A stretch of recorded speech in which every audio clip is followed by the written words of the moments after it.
Hello అందరికీ. దివాళీ రోజు మేము ఇంట్లోనే న్యాచురల్‌గా మాకు వచ్చిన రంగోలి, మాకు నచ్చినట్టు మేము ఎట్లా చేసుకున్నామో చూపిస్తాము.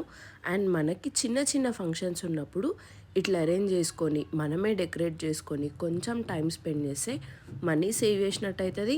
అండ్ మనకి నచ్చిన డిజైన్ మన ఇంట్లో మనమే వేసుకున్నట్టు కూడా అవుతుంది. ఫస్ట్ మేమైతే అన్ని ఫ్లవర్స్ ఏమేం ఫ్లవర్స్ కావాలో అవన్నీ అరేంజ్ చేసుకున్నాం. కొన్నేమో ఫ్లవర్స్ లాగా ఉంచేసి, కొన్నేమో పెటల్స్ లాగా తెంపుకొని ఇది ఇట్లా అరేంజ్ చేసుకున్నాం. ఇట్లా అరేంజ్ చేసుకుంటే వేసేటప్పుడు ఈజీగా అయిపోతుంది. అండ్ మీరు ఫస్ట్ టైం వేస్తున్నారా, లేకపోతే ఇంకా మంచిగా రావాలి అనుకుంటే ఫస్ట్ చుట్టూ చాక్ పీస్తో వేసుకొని ముందే డిసైడ్ అవ్వండి ఏ కలర్ దేనిలో వేయాలి, ఏ కలర్ ఫ్లవర్స్ దేనిలో వేస్తే బాగుంటుంది అని. మేమైతే అట్లా అరేంజ్ చేసుకొని చూసిరు కదా, ఒక ముగ్గు అయితే కంప్లీట్ అయిపోయింది. ఇది ఇంటి బయట. దాని తర్వాత మందారాకులతోని చుట్టు పెట్టినాం. మీరు తమలపాకులు కూడా తీసుకోవచ్చు, మందారాకులు అయితే షేప్ మంచిగా ఉంటుందని చెప్పి.